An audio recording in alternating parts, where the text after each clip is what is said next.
Alright, ladies and gentlemen, how are y'all doing? And welcome to another edition of Cryptids, Anomalies, and the Paranormal Society's podcast. Today we have a special episode for you. As you know, last weekend our second episode of Season 2 aired on YouTube, and the episode is The Test.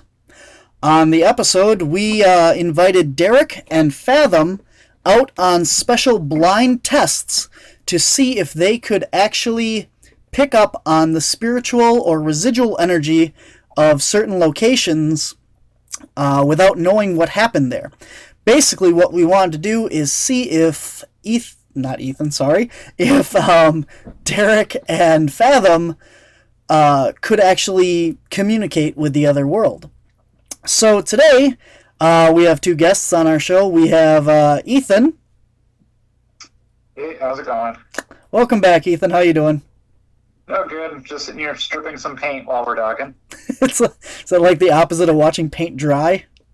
Yep, it's watching it melt off. Cool. All right, and joining us in a little while will be Derek. We're going to bring him on to discuss his part of this. But Ethan, I wanted to get a little bit of background for you, and for anyone who hasn't watched the episode yet, please go and do so before you listen to the rest of this podcast, because what we're going to do is kind of discuss what actually happened and talk to Derek about some of the stuff that he experienced and his thoughts on how it went. So if you haven't already watched the episode, please go ahead and do so. It is on YouTube. It is Season 2, Episode 2, The Test. So with that being said, Ethan, why don't you fill us in a little bit about on the first location that we took them? The first one was directly in my neighbor's house. There was an incident that happened there where someone became deceased in the house. It was a traumatic incident, not natural. And basically what I wanted to find out was if someone like Derek or Fathom could pick up on what happened there without having any clue as to what happened. Right. And then the second instance, because we actually did two different events. Why don't you tell us a little bit about the second one, too, right away? The second one, it happened years and years ago, long before I even lived in the area, but there was a child that was kidnapped and murdered right down the street from where I currently live. Right. And both instances are completely factual. There is, in the first case, you actually might have been home during this, right? Correct. Yeah. And then the second one, you actually have court files and the dates and all that stuff that you can look up as public record to confirm what actually happened at that location. Yep. Newspaper articles, everything. Yep. And going into this, I knew about the first incident where we went to, but you didn't even tell me or my mom or Derek or Fathom at all what had happened there, correct? Nope, that was a complete surprise for everyone. Yep, so we want to make that very clear that the only person that knew everything that happened was Ethan during the filming of this event, at least the first time. And then the second time, I did not give Fathom any kind of indication of anything that we were doing as well. So both of them were completely blind as to where they were going, what they were going to experience, or anything. So with that being said, I want to go ahead and bring Derek in on this call. Derek, how you doing today? I'm doing all right. Good. How you holding up down there? I'm holding up all right. I'm bored, but I'm holding up okay. Yeah. How is that? Yep. The COVID-19 now has a the Safer at Home. They're actually issuing citations and stuff down by you. How's that working out? It's doing okay. I haven't got one yet. I don't think I'll ever get one. You staying home? I just go to the store when I'm using it. Stuff. That's about it. That's good. I mean, like we were I saw yesterday, but that was it. Huh? Me and Ethan were talking about you on the last podcast, kind of, with your history of pneumonia and that. We were. Oh yeah. You're in a higher sensitivity to this whole thing. So, how you feeling? I'm feeling pretty good. Not one symptom so far. That's good. That's good. I hope you stay that way. I mean, we got a lot planned this summer, and we got to make sure you come out with us. So Well, Yeah, I kind of need someone to yell at it, so. say that again, I'll be Ethan. fine. I said I kind of need someone to yell at while we're out there. Oh, thanks. That's what I'm going to do now. Yeah, we definitely need our bait on these missions. Oh, ha ha. You too. We love you, Derek. So, Sure. so Derek, again, for anybody listening, if you haven't watched the episode, please go ahead and watch it before you listen to the rest of this. But Derek, why don't you go ahead and walk us, kind of through what happened when we first got to the first location. When I got to the first location, I felt like something wasn't right. I got the sense of like there was something nearby that I got a tragic passing of something, like a little kid. But then again, I turned and there was something else I just didn't really figure out. But until Ethan showed me something, and then I got a more of a good feeling of what happened. It became more clear to me, and I'm like, okay, I see the bullet hole, and I'm like, let me think of this. And then it came to me like, okay, there's a suicide here because the guy thought he committed suicide because his wife had an affair and he got a divorce and he didn't like it because he got upset about it and killed himself. And I felt his anguish, like I knew something wasn't right with that house.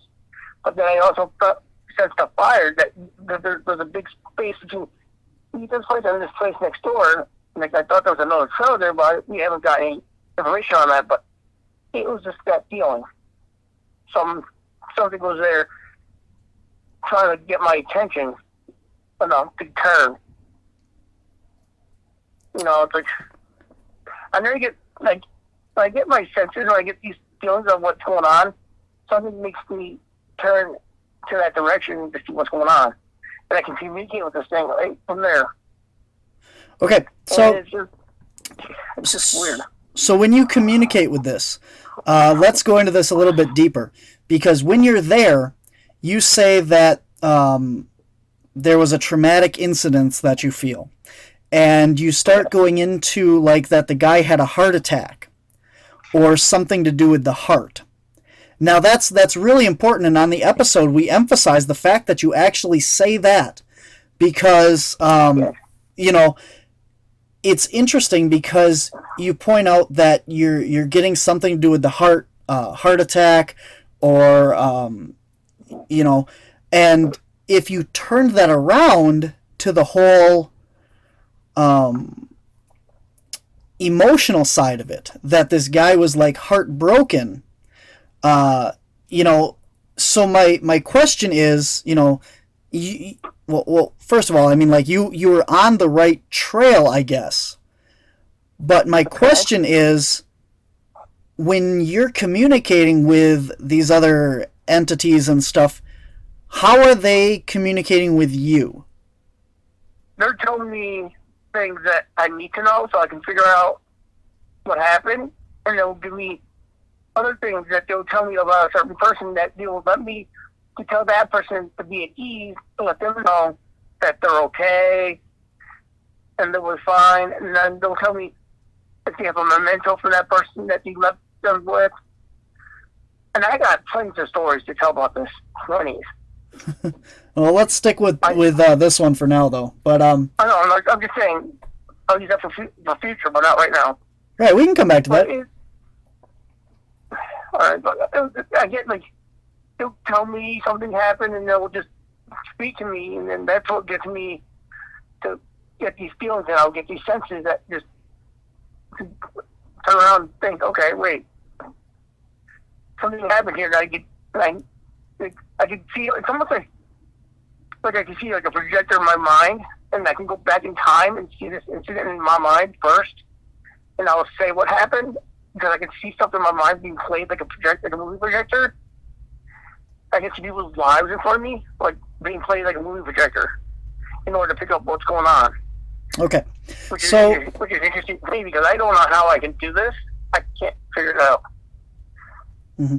Okay, so just to clear this up, you mentally hear them talking, or do you just see the images?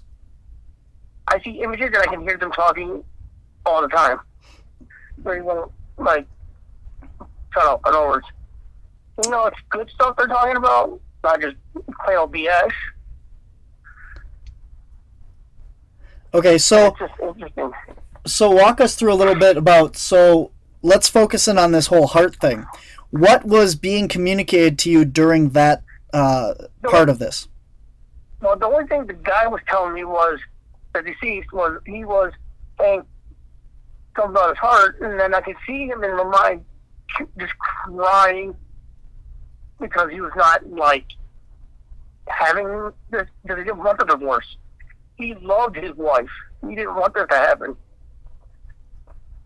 And he just didn't take it well. He was just beside himself. He was so heartbroken to the point where I felt his heart pain, which was weird because when I feel that and I can hear him talk about it, I can also see him in my mind of what this guy looked like at the time before he killed himself. So basically the guy was to you, the guy was, you could just feel his heart pain. Yeah, I could feel his heart pain. I could see him sitting on the edge of the bed just crying and like asking, saying, why me? Why is this happening to me? What did I do to deserve this? So what led you to think originally that it was like a heart attack? Because I just saw the heart, and he was just clutching at his heart. Like, oh, you know? Okay. He's clutching at his heart with his hands, and he's just like hunched over, like something. He thought, I thought it was a heart attack, and he was just all hunched over, just clutching at his heart. And then that's when I got more of him talking to me, saying, it's not that, say something different, go for it, come on. You know, just keep it going. And I could see him sitting at the edge of the bed contemplating what he was going to do. After clutching his heart, he came back upright, and I could just see him just contemplating. You know, he stopped crying for a minute, and I could see him just thinking what he's going to do to himself because he was so heartbroken. He didn't want to commit suicide at first. He told me, he's like, I want to live, but then something changed his mind, and he did it in an instant. Which I don't know why. He won't give me the answer why he changed his mind, why he offed himself. At first he told me, he's like, I just want to live, I don't want to die yet. I got so much to live for, and then changed his mind, and then and shot himself, and then he did not tell me anything. He just says, like, okay. I'm like, okay, what? He didn't give me more information. He just sat there. I was like, oh, interesting. All right, Ethan, what do you make of all this? I mean, like, you're pretty skeptical about this whole situation as far as, like, that's one of your main jobs aside from, you know, being an outdoorsman and stuff and the woods but you're always pretty skeptical on all this. And after the test, you said that you were kind of coming around to all this. So how does this affect you? To me, it's pretty convincing because it's a lot of information that to hit it head on without knowing anything, to me, is compelling. It still leaves me fairly skeptical, but not as much as I used to be. Mm-hmm. And I mean this with a grain of salt to Derek here, but you know, when we go out with Derek and we go on these investigations, Derek comes up with a lot of wild things sometimes. And it's interesting I think that what's happening, like we've just discussed, is that, Derek, you're seeing something or hearing something, but it's that blockage of communication, you know, where the guy's clutching at his heart, and you automatically, or not automatically, but you're taking it as a heart attack when it's more of a broken heart. So it's like you're seeing and being able to communicate, but you're not picking up the right answer to the show and tell, I guess. You know, does that make sense to you, Derek? Yeah. Yeah. So, you know, it's kind of interesting, you know, like, you know, when we go out on other cases and you feel something or that, you know, maybe it's a matter of just fine-tuning what you're seeing and putting that into context. Because like I said, with this whole episode, you do go back to that area and pick up on a traumatic incident right away. And it's not like, the fire thing kind of got off topic. And, again, we can't prove or disprove anything like that. But, well, actually, now that I think about that, maybe it's not a physical fire, Derek. Maybe it's not a heat fire. Maybe it's a fire from a gun. True. It could be. Because I'd have to go back and look it up again. But I believe you say that there was a fire and it killed someone in the back bedroom. I do believe I did say that too. Ethan, what do you think of that? To me, that would make sense. And I think it's, for me, I interpret it for Derek, it's a lot like a big game of charades. Mm-hmm. So a lot of it is interpreting the information he's given. And I could see how that's another way to interpret what he was given, too. Mm-hmm. Yeah, that actually makes it a lot more compelling to me, I think, is because, if you're saying there's a fire and someone perished in a back bedroom, and then you're saying that there's a heart involved, you basically put it all together, and if interpreted correctly, you have a guy fired a gun, killed himself in the back bedroom because of a heart condition. Right? Uh-huh. Yeah, pretty much. And I think, looking at this, as Derek's perspective is you're just not putting the correct emphasis on what you're seeing. So let me ask you this, Derek. When you picked up on the fire, what were you shown? What did you see? What did you hear? Why did you say there was a fire? I think what I saw when I saw fire was like a muzzle flash at first. But I couldn't really make it out because it was a blur. Because it happened so quick. Like, how gunshots go so fast because it's a muzzle flash and you can't see much of it? Yeah. So fast like a blur, that's what it looked like to me. Because it happened so quick, it's like, it just... So you saw like a little explosion maybe? Like a little muzzle flash, but not like a bright one. There was just a little minute one where I could see just a very little, but it was blurry all around everything else. So why did you think that was a fire then?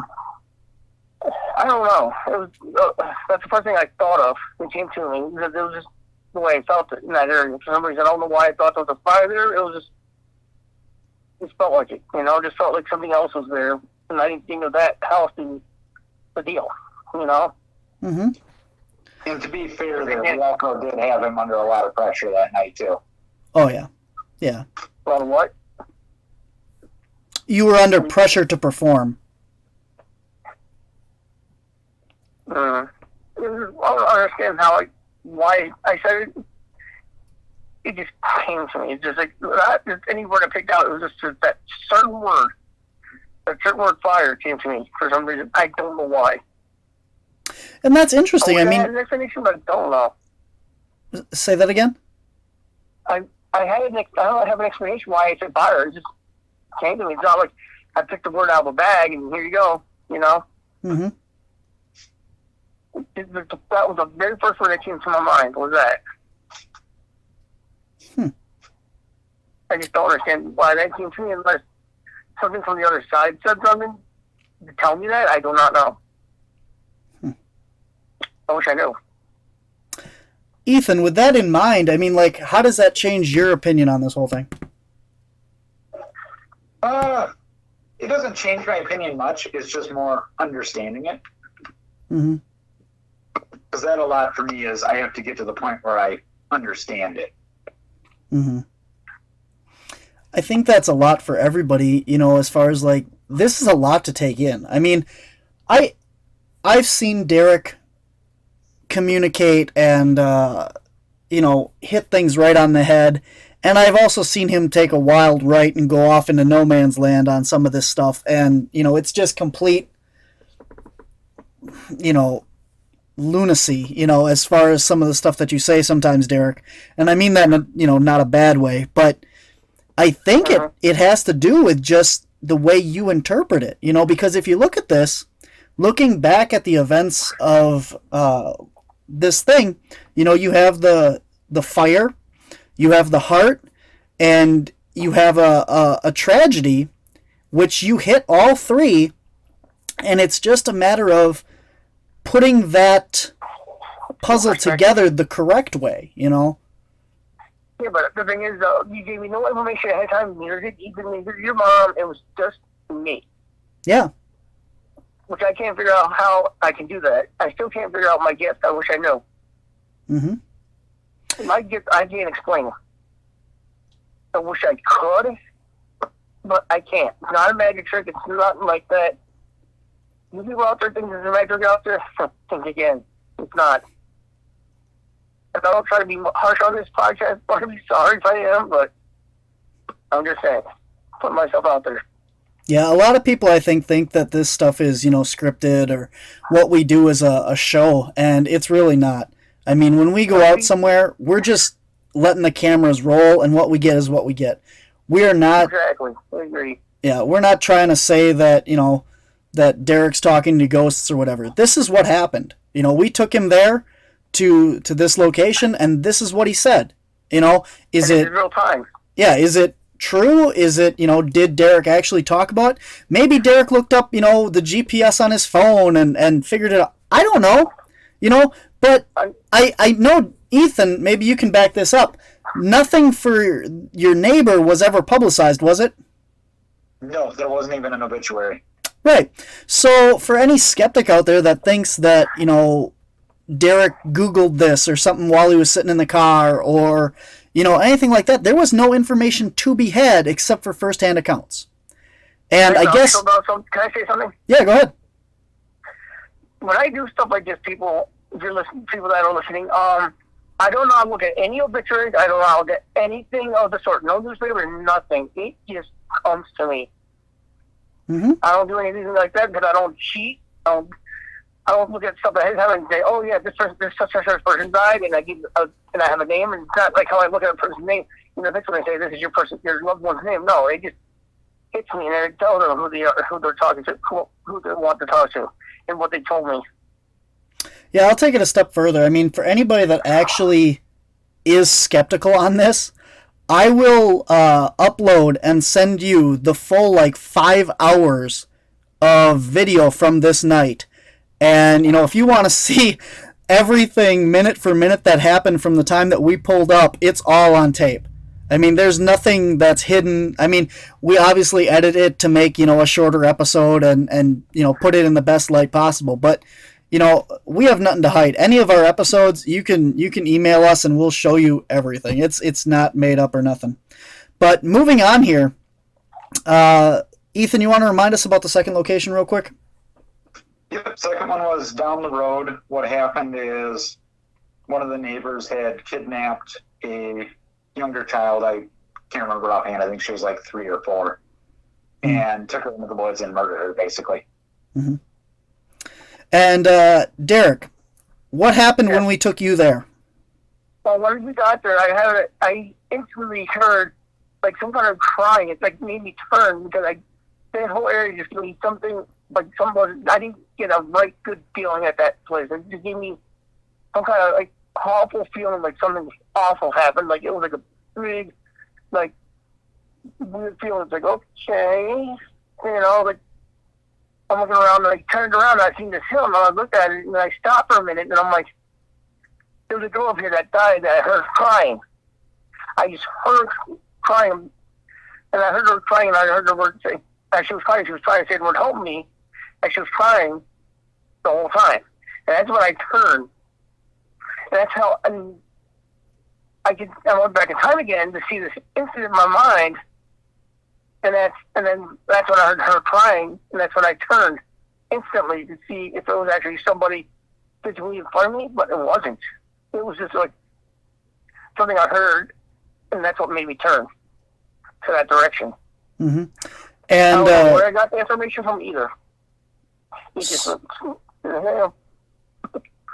So to remind everybody what actually happened, I mean, we got to this location. Ethan says, all right, this is roughly where I want you to start. And I say to Derek, you know, well, what do you think happened here? And the first thing you say, Derek, is that there was a girl that was raped, murdered, and left for dead at this location. And Ethan, that's what happened pretty much, right? Yep. And that was the first thing out of his mouth. Uh-huh. And I can't explain how I got that information or why I said it. I just knew something happened there. Yeah, and again... Hold on. We were doing this. I remember distinctly when I was in your car on the way up to Ethan's, you told me to stay in the car because you told me not to get out yet. And I stayed in there. I didn't hear any conversation, nothing. Just putting that out there in case you guys think that we're all in on this together and we're just doing this for your pleasure and fun. We're not. We're doing serious stuff here. Yeah, and there was no discussion between me and Ethan, even outside the car, as to what it was, aside from, are you ready? Yep. Do you want me to get Derek? Yep. Me and Ethan had this all discussed prior to even getting there, so. And you told me this like weeks before, too. Like a week or two before we went there. We had discussed that we were going to test you, yeah. But we actually were on our way to do some... Oh, actually what had happened was we were recording the interview for the Haunted House episode. Okay. And you had come to my house to record that. And after we had got done with that, I had messaged Ethan while we were doing that and asked him if he would be available that night. So this wasn't even planned as far as your knowledge to that day. So, but yeah, I mean, again, with the whole girl, yeah, you had the age wrong, you had, the minor details, but, I mean, I was pretty impressed that was literally the first thing out of your mouth was the basic case of what we were looking for at that location. Uh-huh. And also, if you remember this correctly, I described the suspect to a T. That also is true. Yes, he did. Ethan? I never looked at my phone or Ethan's phone. Yeah, so while we're there, Ethan actually looks up. And Ethan, if you want to attest to anything here. Yeah, I pretty much heard his description. I had never seen a mugshot before, so I looked it up, and it matched pretty close. Yep, and I think that's on the episode. We kind of zoom in on it and everything, and it's pretty close to what the actual mugshot and everything was. And when I described this guy, Ethan did not show me his phone. He had it close to his chest so I couldn't see it. Mm-hmm. Yeah, I made sure he couldn't peek over or anything. Mm-hmm. Because then after we got done, after I described the suspect, I remember I went over to Ethan and asked him, let me see what it looks like. I was in shock. Mm-hmm. It surprised me. I didn't think I got the guy's description almost spot on. Ethan? And I can't explain that. And I can't explain my gift. I wish I could. Yeah, Ethan? Well, and for like me personally, I would love to disprove it all. That's my first goal every time. Mm-hmm. So I don't want to give any clues, any help at all, because my first goal is to disprove everything. Mm-hmm. But I'm at the point where I can't disprove it, so I have to give it more credence and credibility. Mm-hmm. Well, thanks, Ethan. All right, I want to go a step beyond the actual test, and I have a question for you, Derek. Yes, sir. So when we pulled you out there and put you in these two locations, we told you to try and look around and see if you experience anything or see anything or whatever.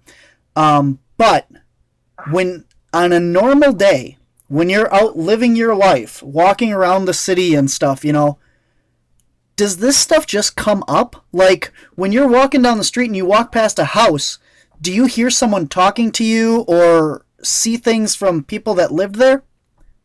It depends on if I walk past like a historical building, I'll get people talking to me, which is weird because it's like, okay.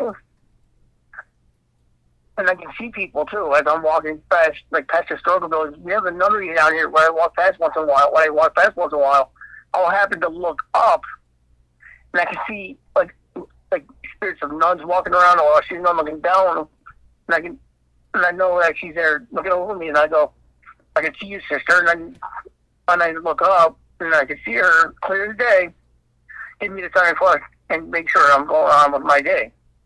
So I know she's there. I'm like, okay, thank you. So how long has this happened with you? I mean, is this something that you've had your whole life, or was there something that happened that triggered this?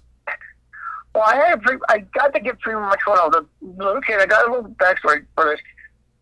One summer, it was really, I'm New Jersey original people, if you want to know. Anyway, I'm going to a friend's house. I'm going across the street on a really super hot, humid day. Clouds were coming in, and I thought, okay, it's not going to do anything. I just happened to start walking across the street to my friend's house. Hang on. Slow down a little bit. Slow down. Well, as I was walking to my friend's house, I'm just sitting here. I thought about lightning flash, like 3 to 4 feet in front of me. Right, and I stopped dead in my tracks. I'm like, what the? Okay, that's weird. What the hell? You know, and like, what's going on here? Excuse me. Then I got to my friend's house, and she had 3 Legos and a quarter. And I go, okay, do me a favor. Take that quarter, put it on one of these Legos. I close my eyes and put my fingers in my ears, and I say, ready, move that quarter around. By the time she got done, I knew exactly where that quarter was. I picked up the middle Lego. That quarter was on that middle Lego. She goes to me, goes, you know, that's not funny. You just took a guess. You're lying. You don't have to guess. We did it again just to see if it was a guess. The second time she did it, I did the same thing as always. Closed my eyes, plugged my ears so I couldn't hear the movement. And before she got done, I had a feeling I knew where it was. I picked up the left Lego. Sure as can be, that quarter was underneath the left Lego. I can't explain how I did that twice in a row. I can't. You know? There is no way to explain that. And then ever since then, I've been talking, like, I talked to people on Facebook about my gift, and I gave people readings. One guy in particular asked me, he goes, can I get a reading? I'm like, yeah, sure. He goes, can you tell me something? I'm like, yeah. There was a treasure matching in your film. Was there? He goes, yeah. Yeah. I'm like, it was your wife, wasn't it? She got killed in a car accident by a drunk driver, and I'm not kidding you. This is going to get creepy. I told this guy, I described the suspect to a T, and he looked at this guy didn't die, but his wife did. The suspect, he had to go to court to face this guy, and he said that he saw the guy, and he said the guy looked exactly the way I described him, and I've never seen any news article whatsoever. Then I did the same thing with a girl I talked to on Facebook. I was doing her reading because she messaged me for one. This one's better. And I go, she goes, I feel something bad happened to you when you're walking through a park. She goes, yeah. I'm like, you almost got raped, didn't you? She goes, yeah. And then I gave her the description of the suspect. She pretty much came back with me with answers, describing what I told her bit by bit by bit by bit, like from her suspect's weight, height, and color, and hair color and eye color. And I don't know how I got that, how I did that. And I look at my friend from Alaska, I go look at her. I'll tell her one, I'll tell her, I know what card you think, and she goes, yeah, no, you don't. I'll tell her the card she thinks, and she goes, would you stop that? Because I know her card before she even says anything, or tells me anything, and I can't explain that. I don't do that for magic, I just know the card that people are thinking of instantly. Just boom, you know? I can't explain my stories. I wish I could, people out there listening, but I can't. I know I had a family member that had premonitions when a long time ago that I haven't met. That's gone now, I'm sure. She had a dream that my great Uncle Bill will get killed between 2 train cars on train tracks. And a week to 2 weeks later, that happened exactly as her dream happened. So I'm thinking that her gift skipped everybody in my family and it landed on me. With her spirit medium power, I think. I'm not totally 100% sure, but I think that's what happened. You know? I can't explain that, Barnaby. I wish I could. You know? Yeah. You know, when I talk to people, and when I talk to people in public, and I just sit there and I read them like a book, they're looking at me like, how do you know all this about me? Like, I don't know. I wish I knew. There's no way I can explain it. There's no earthly way to explain this shit. You know, I wish I could. Mm-hmm. So, yeah, that's all I can think of. I mean, that's really interesting. I think like this phenomenon deserves a little more in-depth research. I mean, if you're open to it, Derek, we can try some other things as far as, like the whole cups and the cup and ball trick too, and see how you do with that, like you said with the Lego and the quarter. Okay, but here's the funny thing. Speaking of tests, my sister-in-law one year, when she came here to visit me and my mom out in Blackfeet before we moved to Appleton, before my mom passed on, God bless her soul, anyway, she bought Xena cards, which is ESP cards, if you know what I'm talking about, Barnaby. Yeah. She bought those, like the pattern ones and the color ones. She tested me on the pattern ones. I kid you not, I hit maybe 7 out of 10, if I can remember correctly. And the color ones, I did 8 out of 10. And there was no way I could have done. I don't know how I did that. When I did those two, the color ones and the pattern ones, my sister was me, yeah, you got the gift all right. She was in shock. So was I. Those like the cards, you've seen Ghostbusters, right? Yes. You're talking about like the cards in the beginning where Bill Murray's testing the ESP abilities? Yeah. Yeah, those. Yeah. All right. We'll have to see. We'll have to see if we can get some of them. I don't know how I did that. It was just weird. I'm like, okay. I'm thinking to myself, after I got this done, I was pondering for a while. I was like, okay. Oh, another thing is when we were at the Burlington Woods, I don't know if you remember this. I had to back away from the shaman circle because I was getting choked up. Mm-hmm. We did not show on our first episode. It was not on there. And we talked about it on our panel. Yep. We were at the shaman circle. I had to back away. So I started getting choked up, and because I thought that mother and child, remember? Yep. That's on the episode. Or why, but you don't see me backing away. You hear us talking, but you don't see me backing away, Mm-hmm. Or my hands folding. But and it was weird because I remember asking Mary that same night, and she told me there was a mother and child native that died not that far from where we were standing. Which I can't explain how I picked that up either. And the other time we were in that woods, like I told you, I was all happy, but when I got to that shaman circle that day, everything just dramatically changed. Like I got emotional for some unknown reason. Mm-hmm. Which I wish I could explain that, but I can't. Ethan, you had an experience up there too. You said the first time we went in that you didn't feel right on that side. Nope, I just didn't like it, felt uncomfortable. I didn't want to be there. And that's really weird for you. It is. So when you go out into the woods, Ethan, and stuff, in these places that we've been, do you ever experience anything weird like that? Very, very rarely. Most of the time, I'm pretty comfortable. Yeah, I remember 2 times, like we said, the first time we took you to the shamanic side of the Burlington Woods. After we left, you had mentioned that from the time we went in there to the time we left, just that side that you were uncomfortable. Yeah, where everything else was, I was completely fine with it, no issue at all. Yeah. And then the other time was the Paulding Light. Yep. Yeah, that's interesting. I mean, I know we had talked about this earlier, or on another podcast, but like you got to a certain point and didn't feel comfortable at all, right? Yep, and I'm a very trust your gut type person. So when that happens, I mean, what do you make of that? To me, it's basically just, is it like a primal instinct telling me I'm being watched, or, there's something else in the area, whether it be like, natural animals or whatever. So like kind of a predatorial thing. Yeah. Ethan, that's really interesting. I mean, like when I go into the woods and stuff, I don't really have. I get the feeling like I'm being watched and stuff, but only a couple times have I ever felt really like I shouldn't be there or something. And I think the worst case that I had was at the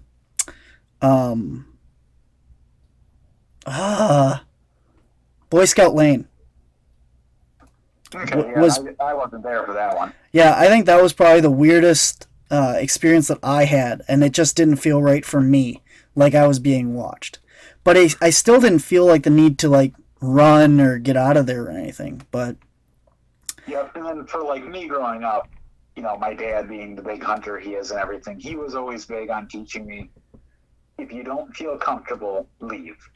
yep, Because that's your body telling you something's not right. right on. So I've always kind of held that to heart. Well, that's good. I mean, you should always follow, you know, what you got as far as gut feeling and stuff. So, all right, guys. Well, next week we're gonna have Fathom on here, and Fathom and Ethan, you guys are gonna be back, or Ethan, you're gonna be back, and we're gonna discuss Fathom's experience with the test, and then Derek, you'll be joining us at the end of that episode and bring this whole thing together.